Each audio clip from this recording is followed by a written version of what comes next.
Hello everyone, my name is Gaurav and welcome back to the channel.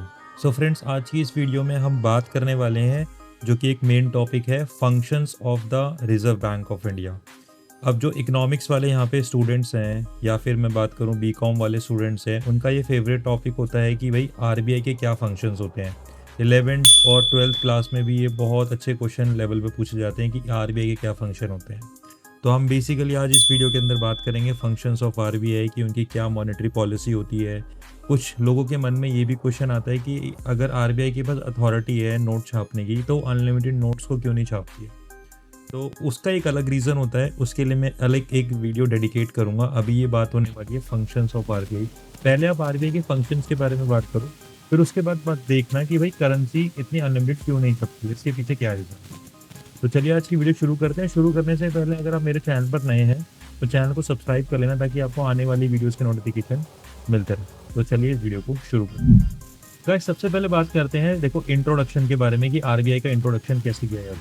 1935 के अंदर, मतलब हमारे जो आज़ादी थी उससे पहले इसका इस्टेब्लिशमेंट हो गया था। 1935 में आरबीआई की इस्टेब्लिश किया गया था आरबीआई को।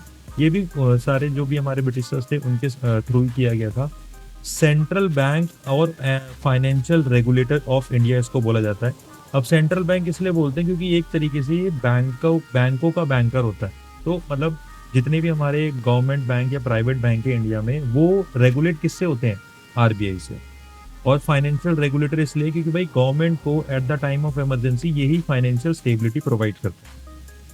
नेक्स्ट है insures monetary stability and price control. Price control यही करता है। कभी कभी आपको लगता है ना कि कोई चीज़ महंगी हो गई, फिर वो थोड़ा टाइम बाद सस्ती हो गई, तो ये डिपेंड करता है कि आरबीआई के जो इसकी ओपन मार्केट ऑपरेशंस होते हैं वो ये चलाते हैं, जिसकी वजह से ऐसा मार्केट में होता है। उसके बारे में हम आगे बात करेंगे।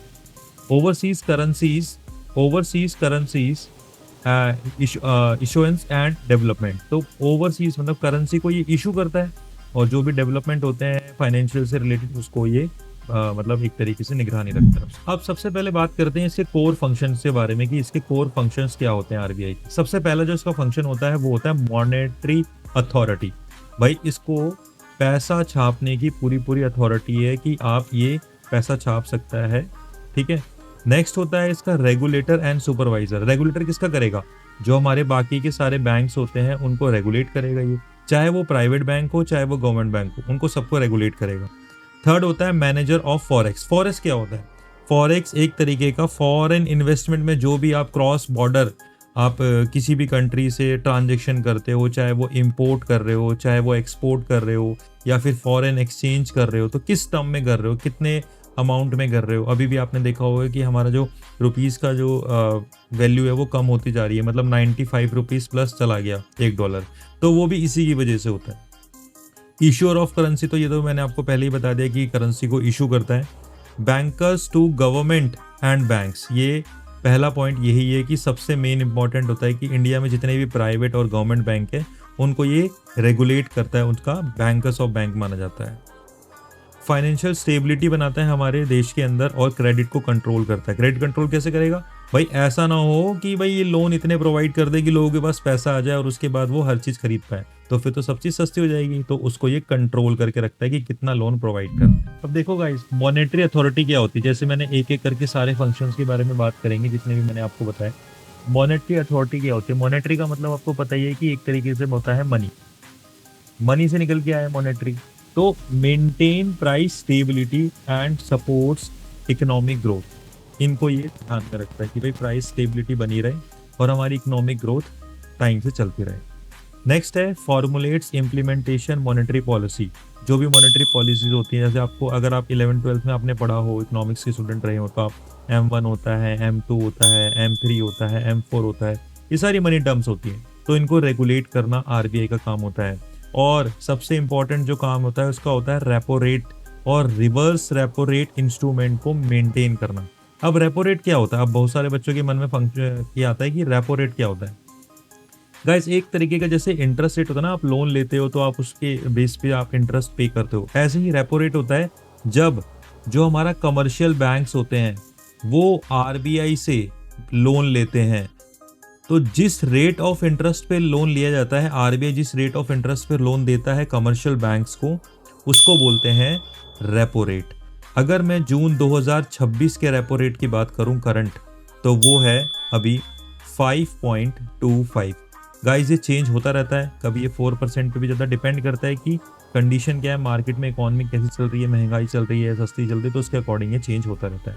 और रिवर्स रेपो रेट क्या होता है, जब कमर्शियल बैंक आरबीआई को लोन देता है, कभी कभार आरबीआई को भी जरूरत पड़ जाती है, तो वो मेंटेन करने के लिए कमर्शियल बैंक से लेता है पैसे, और उसके बाद फिर वो आगे फर्दर इंस्ट्रूमेंट फाइनेंशियल स्टेबिलिटी को बनाता है। तो ये होता है reverse repo rate.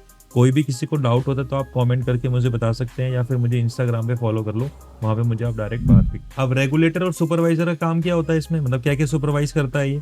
Supervise banks and financial institution, ये मैंने आपको पहले ही बता दिया कि ये बैंकों का बैंक होता है, जितने भी हमारे प्राइवेट बैंक हैं या फिर हमारे गवर्नमेंट बैंक हैं, एसबीआई हो गया, पीएनबी हो गया।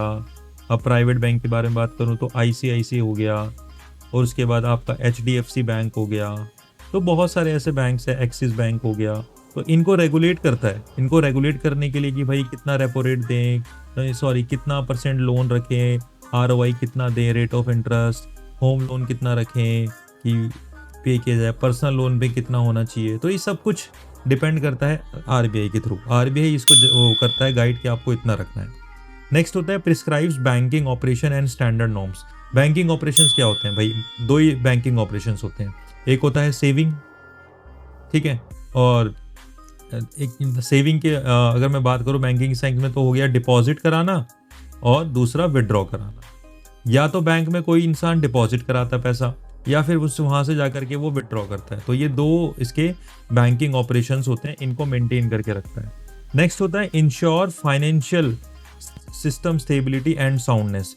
फाइनेंशियल स्टेबिलिटी को भी ये मेंटेन करके रखता है। ऐसा ना हो कि भाई देश के अंदर इमरजेंसी आ जाए और उसके पास पैसा ही ना हो सर्वाइव करने का कुछ दिनों के लिए, तो ये उसको भी मेंटेन करके रखता है आरबीआई। नेक्स्ट है मैनेजर ऑफ फॉरेन एक्सचेंज, जैसे कि मैंने आपको बताया था FEMA, तो इसका मतलब ये होता है फॉरेन एक्सचेंज मैनेजमेंट एक्ट।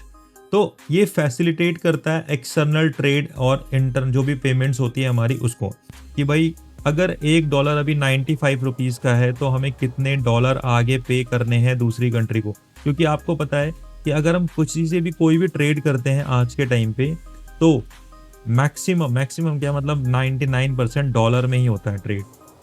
ये अमेरिका ने अपने रूल्स और रेगुलेशंस बनाए हुए हैं, जिसकी वजह से पूरे वर्ल्ड में ये डॉलर में ही सब कुछ चेंज होता है। अगर आप कहीं से भी इंपोर्ट कर रहे हो, पेट्रोल मंगा रहे हो, तो डॉलर में ही आपको पेमेंट करनी पड़ेगी, चाहे उस कंट्री में डॉलर चलता है या नहीं चलता है, डजेंट मैटर, बट आपको डॉलर में ही पेमेंट करनी पड़ेगी। इसलिए थोड़ा सा अमेरिका अपने आप को पावरफुल समझता है।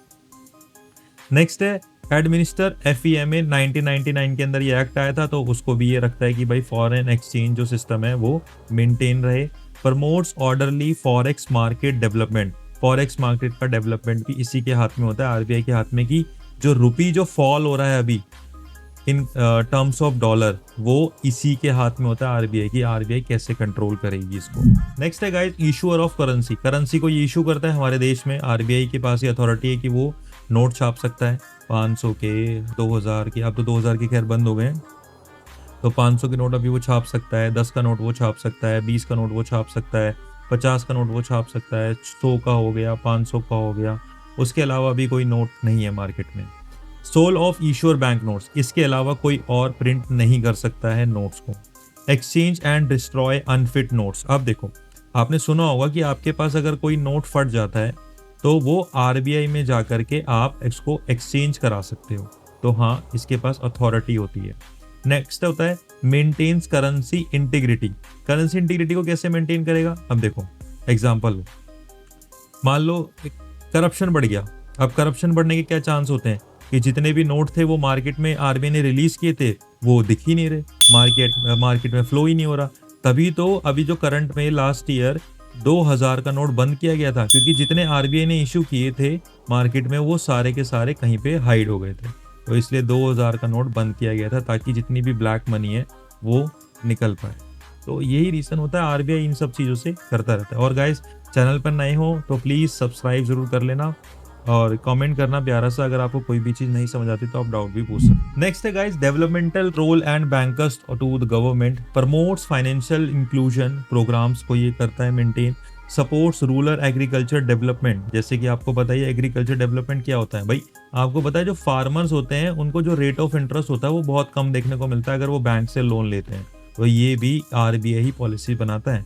Manage governments accounts and receipt, government को कौन मेंटेन करेगा, आरबीआई करेगा। नेक्स्ट है handles government payments and borrowing, यही करता है आरबीआई ही मेंटेन करता है। अगर आपको किसी भी क्रॉस बॉर्डर कंट्री से अगर आपको कुछ एक्सचेंज करना है, कुछ चेंज करना है, तो वो आरबीआई ही करेगा। गाइस नेक्स्ट बात करते हैं bankers to bank payment, maintain account schedule banks. भाई बैंक को ये मेंटेन करके रखता है, उसके अकाउंट्स को पूरा डाटा रखता है कि तुम्हारे बैंक्स में क्या चल रहा है, कितना डिपॉजिट हुए हैं, कितने विड्रॉ हुए हैं, पूरा उनको देना पड़ता है बैलेंस शीट मैच करके आरबीआई को। Operates payment settlements and system, ये भी सारा आरबीआई के पास ही होता है। Lend short term loans funds to bank, मैंने स्टार्टिंग में आपको बताया था रिवर्स रेपो रेट, वो यही है। इसमें क्या होता है कि आरबीआई जो होता है वो शॉर्ट टर्म के लिए, अरे सॉरी मैंने आपको बताया था रेपो रेट। रेपो रेट का मतलब ये होता है आरबीआई जो होता है वो कमर्शियल बैंक को लोन देता है रेपो रेट पे, ये आपको इतने टाइम बाद शॉर्ट टर्म के लिए देता है, 2 महीने के लिए, 3 महीने के लिए, 4 महीने के लिए, ऐसे लोन देता है, इवन डेज में भी हो सकता है। तो ये आरबीआई के पास ही फैसिलिटी है जो वो बैंक को प्रोवाइड कर सकता है। नेक्स्ट है सुपरवाइजेस अंडर पीसीएसएस एक्ट, तो ये 2007 में एक्ट आया था, उसके अकॉर्डिंग भी ये मैनेज करके रखता है। पेकर सेटलमेंट सिस्टम एक्ट बोलते हैं इसको। गाइस नेक्स्ट है कि monitors financial system of risk, इसको ध्यान रखता है कि कोई भी ऐसा रिस्क आने वाला तो उसको कंट्रोल कर लेता है। इंश्योर मैक्रो प्रूडेंशियल स्टेबिलिटी बना के रखता है मार्केट के अंदर, ऐसा नहीं कि भाई पूरे ही डॉलर रुपीस की वैल्यू गिर जाए और उसके बाद ये कंट्रोल करना इसके मतलब हाथ में ना हो। नेक्स्ट है कंट्रोल क्रेडिट को कंट्रोल करता है रेपो रेट। रेपो रेट मैंने आपको पहले ही बता दिया था कि भाई आरबीआई लोन देता है, हाँ उस पर बोलता है। नेक्स्ट होता है सीआरआर। सीआरआर मतलब होता है cash reserve ratio. Commercial bank क्या करता है, अपना कुछ ना कुछ रिजर्व किसके पास सबमिट करता है, आरबीआई के पास, ताकि वो उसे जब जरूरत हो तो मांग सके। इसको बोलते हैं कैश रिजर्व रेशियो। ये भी परसेंटेज में काउंट होता है कि कितना परसेंट करना है उसको टोटल अमाउंट का जितना भी उसके पास है। नेक्स्ट होता है एसएलआर स्टैट्यूटरी लिक्विडिटी रेशियो। इसका मतलब ये होता है कि बैंक, कमर्शियल बैंक खुद अपने पास पैसा डिपॉजिट रखता है ताकि हम जैसे लोग उनके पास जाएं विड्रॉ कराने के लिए, तो बैंक ऐसे ना बोले कि भाई मेरे पास आज पैसा नहीं है कल आना लेने के लिए, तो इतना वो अमाउंट रखता ही रखता है ताकि उसके जो भी कस्टमर्स हैं वो एटलीस्ट इतना पैसा निकाल पाएँ। नेक्स्ट होता है मैनेजेस इन्फ्लेशन लिक्विडिटी। इन्फ्लेशन मतलब होता है महंगाई। महंगाई मान लो बढ़ गई, अब महंगाई बढ़ती है तो आपने देखा होगा कुछ टाइम बाद वो कम भी हो जाती है, तो उसका रीज़न होता है आरबीआई। आरबीआई कुछ ना कुछ ऑपरेशन चलाता है, ओपन मार्केट ऑपरेशंस हो गए, आपका M1 M2 हो गया, या फिर ये अपनी जो पॉलिसीज़ होती है उसमें चेंज कर देता है, रेपो रेट को कम ज़्यादा कर देता है, इंटरेस्ट रेट को कम कर देता है। तो ये बहुत सारी चीज़ें करता है ऐसी जिसकी वजह से आपकी इन्फ्लेशन कम हो जाती है, तो वो भी बहुत फ़र्क पड़ता है। तो मेंटेन करके रखता है आपकी मार्केट को, ऐसा नहीं कि पूरा कंट्रोल होता है इसका। तो ये सारे के सारे जो फंक्शंस थे ये बेसिकली आरबीआई के फंक्शंस थे जो कि आरबीआई काम करता है। अब मेरी जो नेक्स्ट वीडियो होगी वो यही होगी कि अब जो काफ़ी लोग पूछते भी हैं कि आरबीआई के पास जब पावर है नोट छापने की तो वो अनलिमिटेड नोट क्यों नहीं छाप देता, सबको अमीर क्यों नहीं बनाया था। नहीं, ऐसा पॉसिबल नहीं है, क्योंकि अगर ऐसा हुआ तो महंगाई इतनी ज़्यादा बढ़ जाएगी कि उसे कंट्रोल करना मुश्किल हो जाएगा। तो एक मेंटेन करना पड़ता है इकोनॉमी को, तब जाके वो चल पाती है। So guys that's it for today's video. अगर आपको ये वीडियो अच्छी लगी हो, पसंद आई हो, तो आप इस वीडियो को लाइक कर सकते हैं, और अगर आप मेरे चैनल पर नए हैं तो चैनल को सब्सक्राइब जरूर कर लीजिएगा ताकि आने वाली वीडियोस के आपको नोटिफिकेशन मिलते रहे। मैं इसी तरह की वीडियोस और भी लेते रहूँगा। अगर आपको कोई भी डाउट रहता है किसी भी टॉपिक के ऊपर आप वीडियो चाहते हो तो आप कमेंट करके मुझे बता सकते हो कि मेरे को इस टॉपिक पे वीडियो चाहिए, तो मैं आपके लिए वीडियो लेके आ जाऊँगा। सो मिलूंगा नेक्स्ट वीडियो के अंदर। जय हिंद, जय भारत।